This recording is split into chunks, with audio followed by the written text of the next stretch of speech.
Nós acabamos de orar a Deus pedindo por mais pureza, pedindo por mais santidade, pedindo por mais calma, pedindo por mais retidão. E tudo isso o Senhor opera em nós, irmãos, mediante o poder de seu Santo Espírito. Como é bom ter a certeza disso. Vamos abrir a Bíblia, vamos abrir a Sagrada Escritura, no livro que temos estudado aqui já há alguns meses. E eu falo da primeira carta de Pedro, capítulo 1. Hoje nós vamos olhar apenas para os versos 13 a 16, mas a fim de termos diante de nós todo o contexto, Miriam, bem firme, eu lerei até o verso 21. Então, primeira carta de Pedro, está lá no finalzinho da Bíblia, depois das cartas de Paulo, depois da carta aos Hebreus, depois da carta de Tiago, aí temos a primeira carta de Pedro, capítulo 1. O pastor fará a leitura dos versos 13 a 21, mas, como eu disse há pouco, repito, nós vamos estudar apenas os versos 13 a 15. Então, antes de fazer a leitura, deixem-me lembrá-los que nós estamos aqui num estudo bíblico. O que isso significa? Que os irmãos têm liberdade para me interromper e perguntar qualquer tipo de questão que porventura surja à medida em que nós estudarmos o texto. O que pode acontecer, irmãos, é eu estar no meio de um raciocínio e aí eu fazer um sinalzinho bem sutil, só um minutinho, mas logo que eu terminar o raciocínio eu passo a palavra a vocês, caso dúvidas surjam, porque nós precisamos dinamizar o nosso estudo, não é? Nós vamos crescer juntos aqui. Então é importante que os irmãos perguntem caso surjam dúvidas, ok? Então, primeira carta de Pedro, capítulo 1, a partir do verso de número 13, diz assim João, a palavra do Senhor: Por isso, cingindo o vosso entendimento, sede sóbrios e esperai inteiramente na graça que vos está sendo trazida na revelação de Jesus Cristo. Como filhos da obediência, não vos amoldeis às paixões que tinhais anteriormente na vossa ignorância. Pelo contrário, segundo é santo aquele que vos chamou, tornai-vos santos também vós mesmos em todo o vosso procedimento, porque escrito está: sede santos, porque eu sou santo.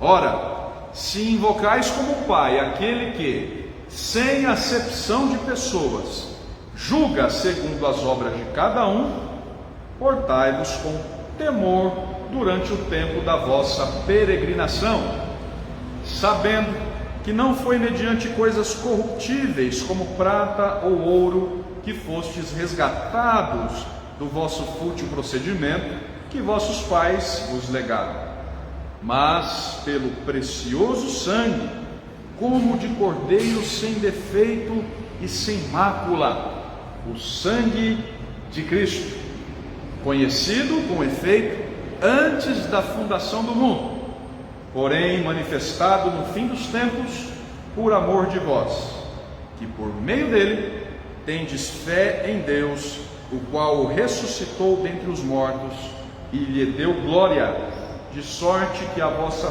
fé e esperança estejam em Deus. Até aqui, meus amados irmãos, fiz a leitura até o verso 21, mas hoje nós vamos nos concentrar de 13 a 16, como eu já disse. Então, vamos recapitular, como nós estamos acostumados, as lições da semana passada. O que é que nós vimos na semana passada, irmãos, que precisamos, Elza, retomar aqui, para que entendamos o texto, a porção, a passagem que nós acabamos de ler? O que é que nós vimos na semana passada? Bem, se os irmãos bem se lembram, na quarta-feira retrasada, para ser exato, porque na passada nós estivemos reunidos em pequenos grupos nos lares, na quarta retrasada, nós olhamos para os versos 10 a 12 deste capítulo 1. E aí o que aprendemos, Henrique, olhando para os versos 10 a 12? Nós vimos o apóstolo Pedro falar acerca da salvação com a qual todo crente, Elizabeth, foi agraciado por Deus. Salvação que todo crente recebeu do Senhor, graciosa, misericordiosamente. Vamos nos lembrar? Pedro escreve esta carta, presbítero Evêncio, a uma igreja que está sendo perseguida, a uma igreja que está sob intensa perseguição, portanto, a uma igreja sofredora, a irmãos que estão sofrendo em razão de sua fé, sobretudo. Então, desde o início da carta, Dona Eunice, Pedro vem estimulando os irmãos a permanecerem firmes. Pedro vem exortando esta igreja perseguida, sofredora, a se manter firme no Senhor.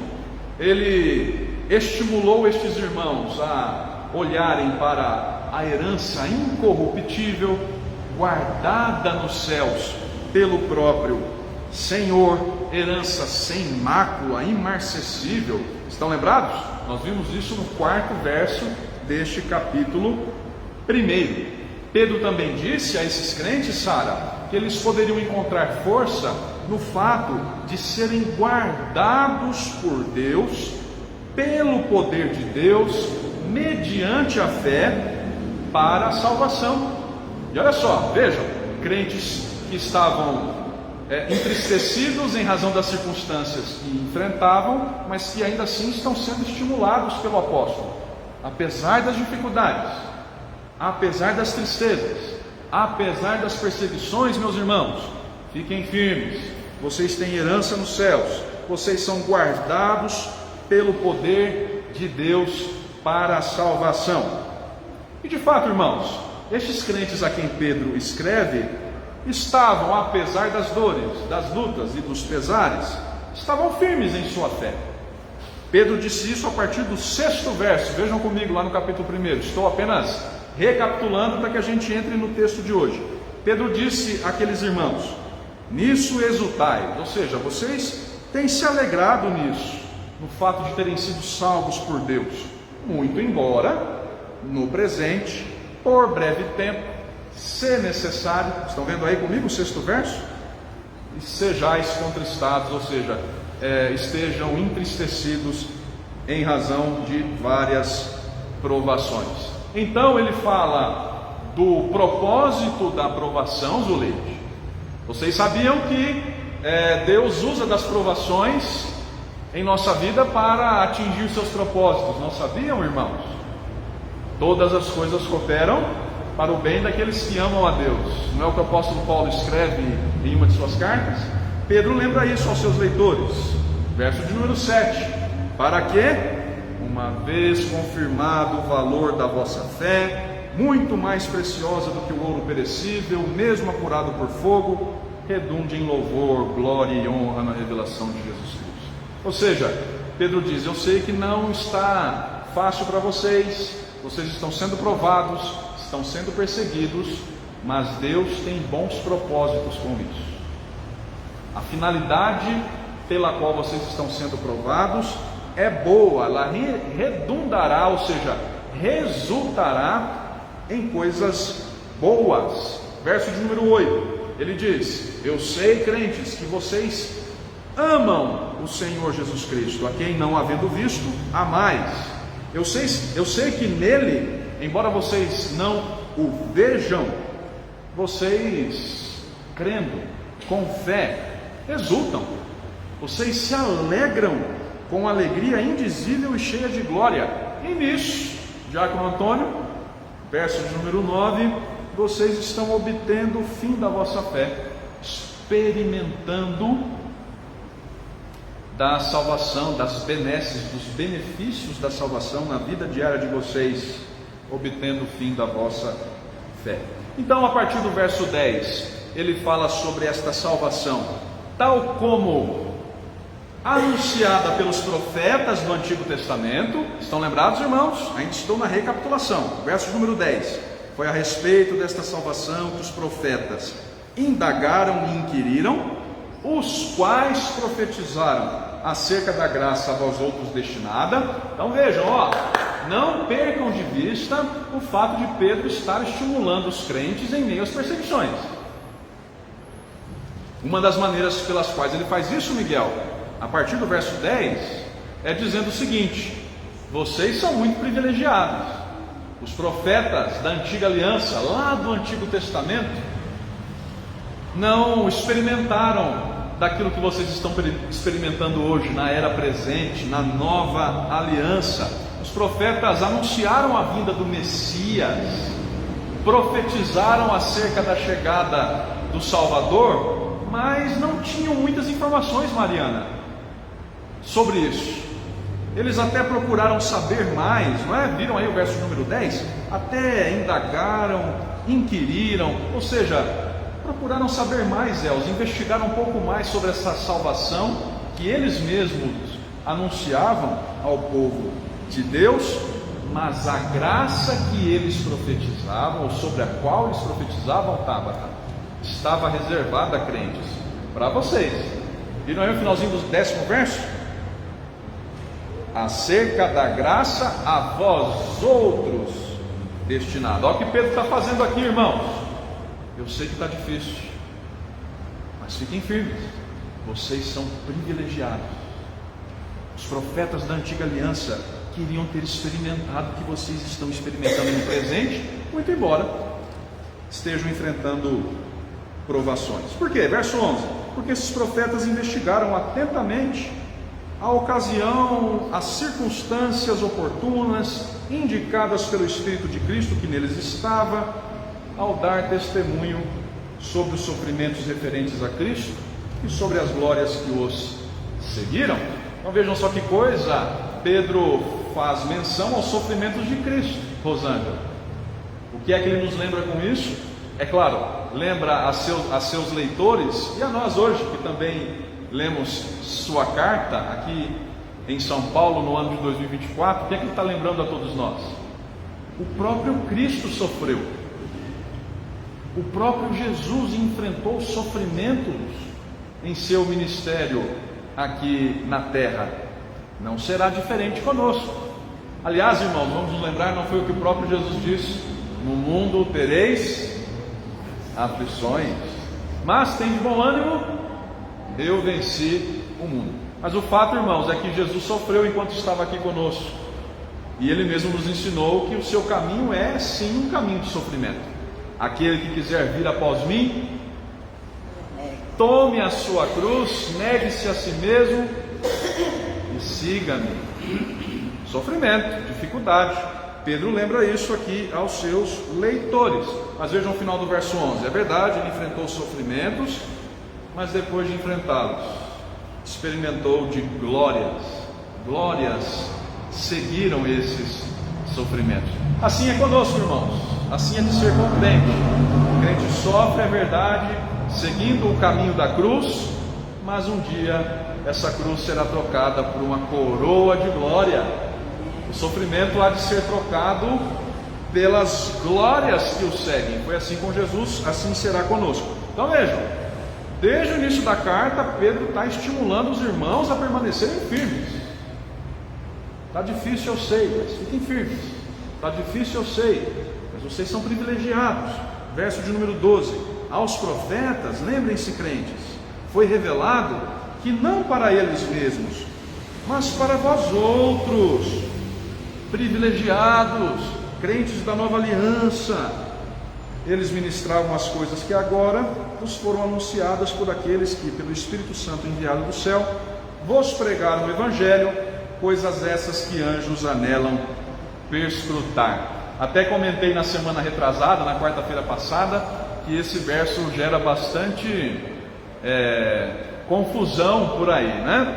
Anjos anelam perscrutar as coisas relacionadas ao Evangelho. O que será que isso significa? Talvez você já tenha ouvido alguém dizer, e até mencionei isso aqui há 15 dias, que os anjos anseiam pregar a palavra de Deus, mas esse ministério não foi dado a eles. Já ouviram isso? Você tem que pregar o Evangelho, você tem que pregar a palavra de Deus, porque os anjos gostariam de fazer isso, Mas eles não podem fazer isso. Mas não é exatamente esse o sentido, irmãos. Eu sei que isso tem sido dito por aí, mas não é isso que o texto está nos dizendo. O que Pedro está dizendo aqui é que os anjos gostariam de conhecer mais, perscrutar, é conhecer, saber mais sobre as verdades do Evangelho. E eles não as entendem, Henrique, como nós as entendemos. Por isso Pedro está dizendo, vejam, vocês são mais privilegiados que os profetas do Antigo Testamento e do que os anjos, mais do que os anjos, porque os anjos gostariam de saber mais sobre as verdades do Evangelho, verdades essas que vocês sabem, que vocês conhecem. Então fiquem firmes, crentes, fiquem firmes em meio ao sofrimento, certo? Recapitulei, espero que esteja tudo fresquinho, tudo na mente, para que a gente avance agora no estudo dos versos seguintes. E como eu disse antes, no início da minha fala, vamos olhar agora para os versos 13 a 16. Diz assim o verso 13, vamos continuar o nosso estudo. Por isso, cingindo o vosso entendimento, sede sóbrios e esperai inteiramente na graça que vos está sendo trazida na revelação de Jesus Cristo. Vamos parar aqui, vamos estudar esse verso 13, o que é que Pedro continua a dizer aqui? Zulei. Irmãos, Pedro vem falando sobre a salvação. Foi o que nós vimos até o verso número 12. Pedro vem dizendo aos crentes para se apegarem à verdade de que foram salvos. Agora vejam o que ele faz. Agora, a partir do verso número 13, ele discorre sobre o resultado dessa salvação. Se nós quiséssemos elaborar o que está sendo dito aqui, irmãos, com uma pergunta, se quiséssemos resumir o que ele começa a escrever aqui com uma pergunta, nós poderíamos fazer nos seguintes termos: como o crente, salvo por Deus, deve responder a este Salvador? Qual deve ser a resposta do crente, salvo por Deus, a este Deus que o salvou? Como o crente pode responder com gratidão a Deus pelo fato de ter sido salvo pelo Senhor? Viram que o verso 13 começa com essa expressão? Por isso, viram aí? Comecinho do verso 13. Por isso. Isso aqui podia ser traduzido da língua grega para a nossa língua portuguesa. Vocês sabem que a língua grega foi a língua na qual o Novo Testamento todo foi escrito. Inclusive esta carta aqui de Pedro foi escrita em grego. Ela foi traduzida para nós na língua portuguesa. Essa expressãozinha que nós temos aí no começo do verso 13, por isso, podia ser traduzida como portanto. Então vejam, Pedro está dizendo algo aqui que está diretamente ligado ao que ele disse antes, nos versos anteriores. E o que é que ele disse antes? Sobre o que ele falou antes? Sobre a salvação. Então, qual é o ponto? Pedro está dizendo agora no verso 13: pelo fato de vocês terem sido salvos, já que vocês foram salvos por Deus, já que vocês foram amados por Deus, já que vocês têm tesouro no céu, em razão de serem guardados por Deus até a salvação a se revelar no dia final, ou seja, em razão disso tudo, por causa disso tudo, respondam da seguinte maneira. Vem o verso 13. De que modo, irmãos? Em primeiro lugar, cingindo o vosso entendimento, sede sóbrios e esperai inteiramente na graça que vos está sendo trazida na revelação de Jesus Cristo. Então, em primeiro lugar, ele diz de que maneira o crente salvo por Deus deve responder ao Senhor, cingindo o seu entendimento. Aqui é uma expressão que para nós parece um pouco estranha, né? E deixem-me dizer aos irmãos que isso aqui podia ser traduzido como cingindo os lombos do vosso entendimento. Eu sei que para nós é bastante estranho. O que será que Pedro está querendo dizer com isso, né? Cingir os lombos do entendimento. Para nós é estranho mesmo. A gente está a 2000 anos de distância dos costumes culturais daqueles a quem Pedro escreveu esta carta. Mas qual é o sentido? O que os estudiosos dizem sobre essa expressão aqui? Quando alguém nos dias de Pedro se preparava para uma atividade intensa, uma corrida, por exemplo, o que ele fazia?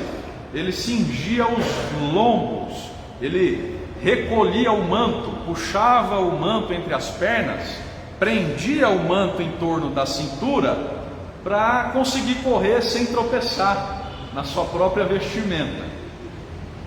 Ou seja, ele se preparava para dar aquele pique, Henrique, como dizem lá na minha terra no interior, dá o pique, né, meu irmão? Deu a largada, vou dar o pique. Então, para dar o pique, para correr, o judeu dos dias de Pedro fazia isso, amarrava as vestimentas aqui nos lombos, se preparando. Então é isso que Pedro está querendo dizer aqui com essa expressão, irmãos. Cinjam o vosso entendimento, ou seja, estejam preparados para servir a Deus, para ver Deus atuar na vida de vocês, gerando em vocês santidade, gerando em vocês bons frutos. Estejam prontos para responder a este Deus que vos salvou de modo adequado.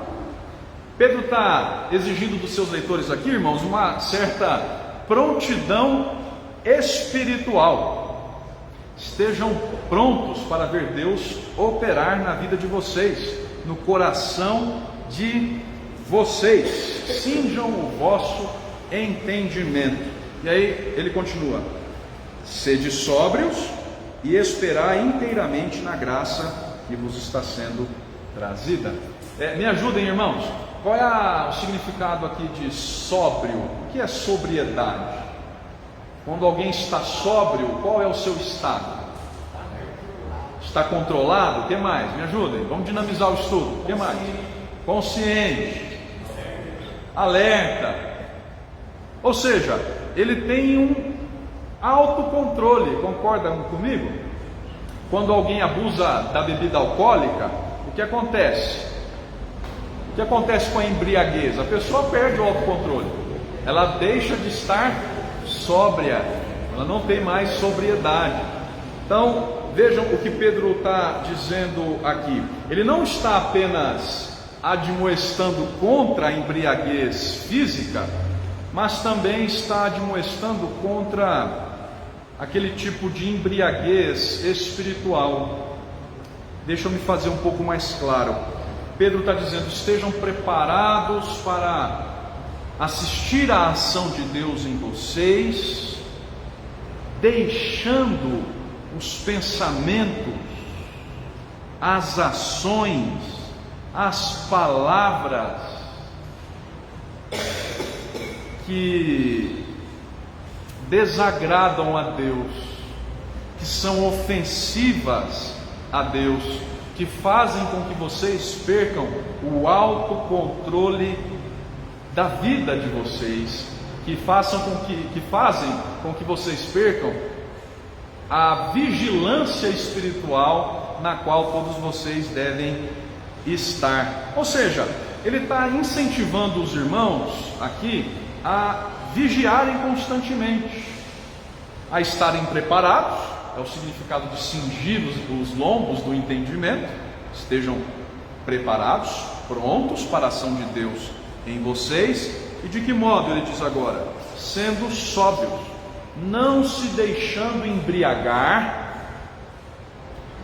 com coisas que podem afastar vocês de Deus. É mais do que não se embriagar com bebida alcoólica, é não se embriagar com pecados, coisas que afrontam o Senhor, perigos espirituais que podem nos desnortear, nos deixar embriagados espiritualmente, nos afastar de Deus. Então vejam, ele diz: sede sóbrio, e depois, agora vem Ivonete: esperai inteiramente na graça que vos está sendo trazida na revelação de Jesus Cristo. Irmãos, o que é esperar? Esperar, irmãos, é nutrir grande expectativa, não é? Quando eu recebo em casa a visita de minha mãe ou dos pais da Bárbara, a Maitê fica toda eufórica esperando a chegada dos avós. Não é, meu irmão? Ela está esperando a chegada dos parentes, dos avós, que ela vê poucas vezes no ano. Agora um pouco mais do que antes, né? Ela está dizendo nada disso lá, mas é verdade, ela fica ansiosa, não dorme direito, fica perguntando toda hora. O que é esperar, irmãos? Quando nós dizemos que ela espera, ela está nutrindo grande expectativa pela chegada dos familiares. É o que Pedro está nos estimulando aqui, está estimulando aos seus leitores e também a nós, hoje, como leitores do século 21. Tenham grande expectativa, inteira expectativa, no que diz respeito à graça de vocês, a graça de Deus que vocês estão recebendo. Viram aí? Esperai inteiramente. É uma profunda esperança, Diácono Antônio. Deus está trabalhando em nós. Vamos ser sinceros, irmãos. Não é frustrante, triste, muitas vezes desesperador, quando nós caímos em pecado? Não vem aquele sentimento: Senhor, como eu sou sujo, como eu posso ter feito isso novamente? Eu sei que eu estou errado, mas vez ou outra eu me vejo seduzido pela tentação a ponto de me render. E aí não vem aquele sentimento horrível, irmão, de peso. Se você é crente, você já passou e ainda passa por isso.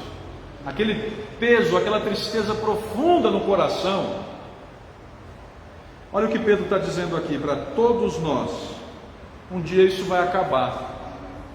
Deus está trabalhando, a graça de Deus já está sendo trazida a nós na revelação de Jesus Cristo. Deus já está trabalhando em nós a grandes bênçãos reservadas a nós quando todas as coisas forem consumadas. Quando Cristo voltar, nós não conheceremos mais o pecado. Louvado seja Deus por isso. Nós não experimentaremos mais esse sentimento tão ruim de tristeza, de frustração, que por vezes nós experimentamos quando pecamos. Então Pedro está dizendo: crentes, estejam preparados, não se contaminem com as coisas desse mundo, e tudo isso façam com ardente expectativa de que a graça de Deus vos está sendo trazida na revelação de Jesus Cristo.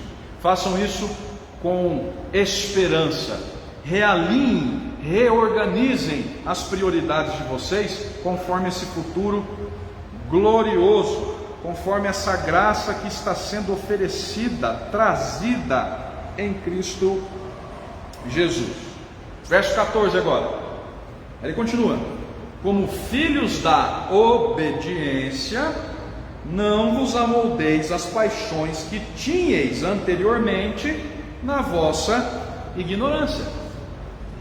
Percebem o contraste que Pedro está fazendo aqui no verso 14? Qual é o contraste que ele faz entre o presente dos crentes e o passado dos crentes? Qual é o presente do crente?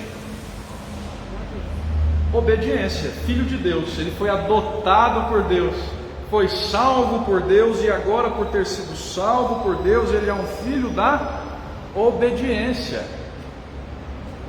Agora, em razão disso, por ter sido salvo por Deus, adotado por Deus, ele não pode se deixar amoldar às paixões que ele tinha no passado. Pense um pouquinho comigo. Como era a tua vida antes da conversão, meu irmão? Minha irmã, meu irmão, como era a nossa vida antes de conhecer a Jesus? Concordam que nós tínhamos paixões inúteis, fúteis? que agíamos, fazíamos, não é? Pensávamos e falávamos coisas totalmente identificadas com as paixões desse mundo? Agora vejam o que Pedro diz: se nós fomos salvos por Deus, deixamos o estado de desobediência pela ação de Deus em nós e passamos a ser filhos da obediência, nós não podemos mais nos deixar amoldar pelas paixões que tínhamos antes. Agora prestem atenção, irmãos. Pedro está dizendo que isso acontece na vida daquele que já foi salvo por Deus. O que eu quero dizer é o seguinte: ninguém é salvo por Deus pelas obras que faz. Porque se a nossa salvação dependesse das nossas obras, concordam que estaríamos todos perdidos? Mas, uma vez que somos salvos por Deus, uma vez que misericordiosamente, graciosamente Deus nos salva, aí nós somos chamados a andar em obediência. Entendeu? Não é obediência para ser salvo, mas porque fui salvo, serei obediente. Eu não obedeço para ser salvo por Deus, porque se a minha salvação depende da minha obediência, irmão, ai de mim. Mas Deus me salva graciosamente, e a partir daí Ele opera santificação em mim. Eu recebo um novo coração do Senhor e por isso posso andar em novidade de vida. Como diz Pedro aqui, como filhos da obediência. Veja, o amor de Deus vem primeiro. A transformação de Deus na nossa vida vem primeiro. Ele nos torna filhos da obediência. Agora, pelo fato de termos sido trazidos a essa condição, é que nós não devemos nos amoldar às paixões que nós tínhamos antes.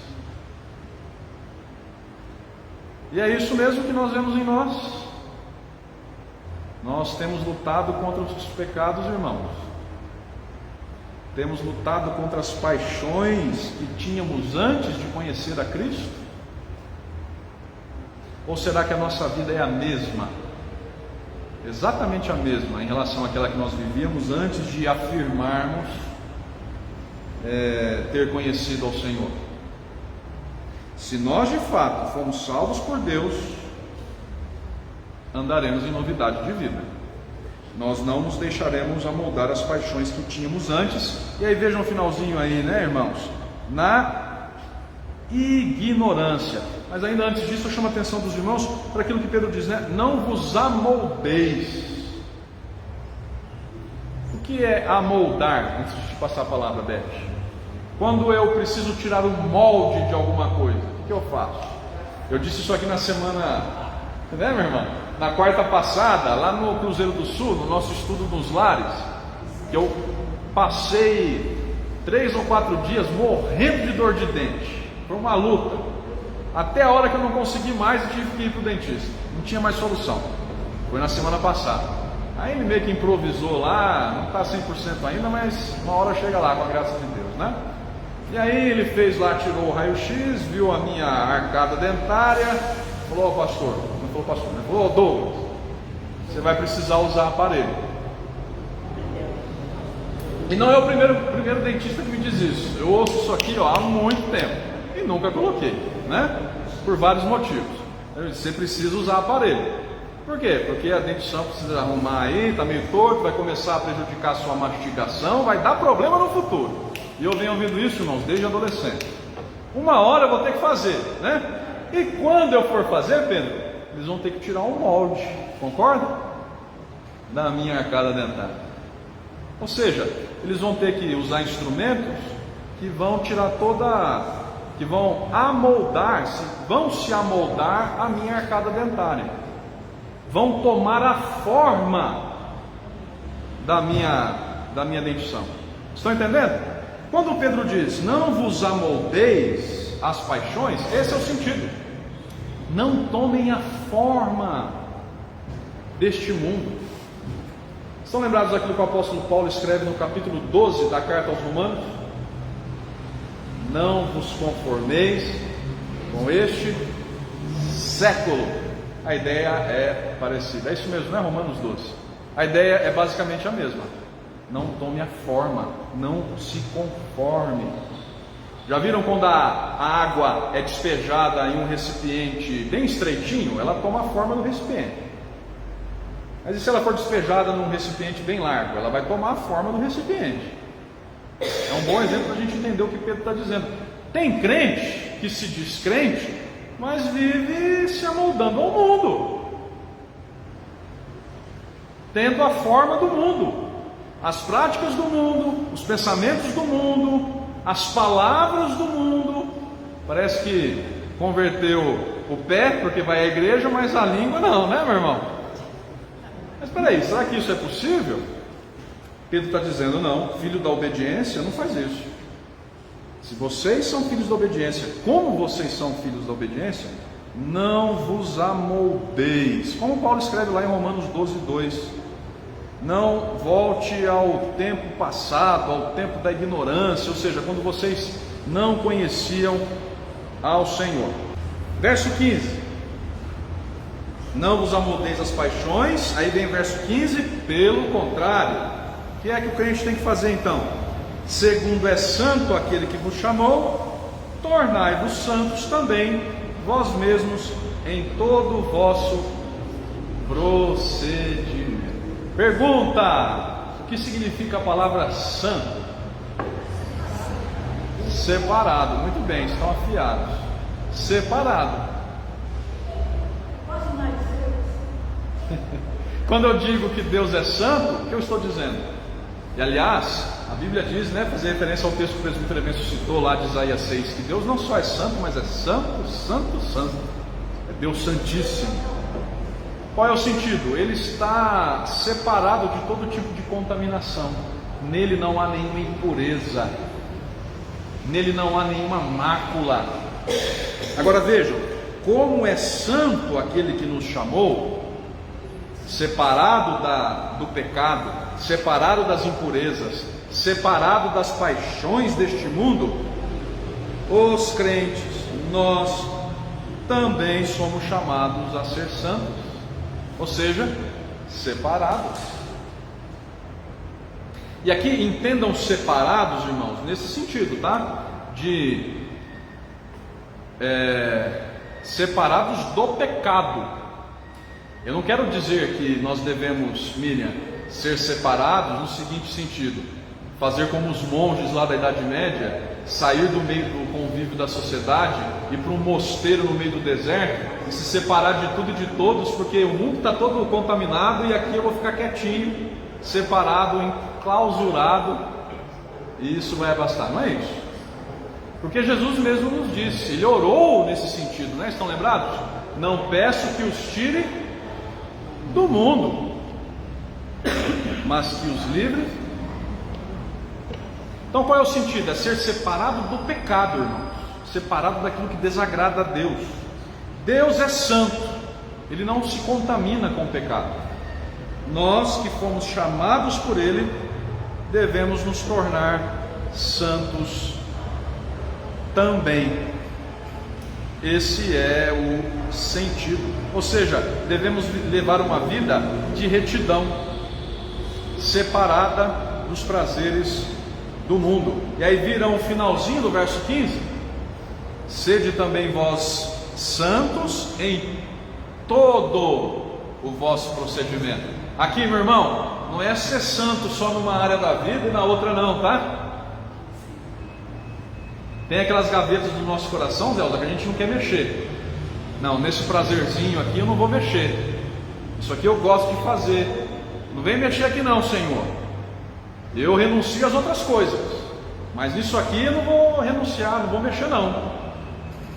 Não, irmãos, com crente não pode ser assim. O crente foi chamado para ser santo em todo o seu procedimento. Santo com suas palavras, suas ações, seus pensamentos, porque aquele que o chamou é santo. cada momento, cada pensamento, cada ação, todo o procedimento do crente deve ser caracterizado pela santidade. E é fácil? É por isso, Ivonete, que diz o verso de número 13: esperar inteiramente na graça que nos está sendo trazida na revelação de Jesus Cristo. Não é fácil, irmãos, mas não depende do nosso esforço somente. Deus trabalha em nós aquilo que Ele mesmo deseja de nós. Deus sabe que nós não somos capazes de nos santificar por completo pelo nosso próprio esforço. Por isso Ele trabalha em nós pela ação do Seu Santo Espírito. Ele nos prepara para respondê-lo da maneira como Ele espera. Ele não nos deixa como estamos. E aí no verso 16, para fundamentar o que ele disse no verso 15, ele cita um texto do Antigo Testamento: porque escrito está, sede santos, porque eu sou santo. Olha aí. Então, vamos aprendendo como é que se prega, hein, irmãos? É citando Bíblia. Esse negócio de pregar o que vem na cabeça, eu vou lá sem preparo nenhum, não vou ler nada, não vou citar nem a Bíblia, o que vier eu vou falar. Opa, cuidado. Veja o que o apóstolo diz aqui. O apóstolo diz: querem estar convencidos do que eu estou dizendo? Eu vou citar um texto da Bíblia. Aí ele cita, seu Antônio, Levítico capítulo 11, versos 44 e 45. Lá nós lemos isso: sede santos, porque eu sou santo. Sede santos, porque eu sou santo. É isso que Deus exige do seu povo, irmãos. É isso que Deus exige como resposta à salvação que Ele já operou em nós. Entenderam então a dinâmica do texto? Até o verso 12 ele fala da salvação que o crente recebeu. Do 13 em diante, de como o crente deve responder apropriadamente a essa salvação graciosa que ele recebeu. De que modo? Sendo santo. Eu encerro fazendo essa pergunta: é o que você tem feito, meu irmão? Tem se santificado em todo o seu procedimento, em gratidão a este Deus que te salvou? É isso que nós temos feito? Ou será que pouco nos importamos com aquilo que desagrada a Deus? Eu sei que Deus não gosta, mas eu gosto. Deus há de entender, Deus é misericordioso. Opa, é uma linha perigosa essa, irmão. Muito perigosa. Cruzar essa linha é perigoso. Que sejamos santos, como o nosso Deus é santo. Essa é a melhor maneira de responder à salvação que nós recebemos de suas mãos.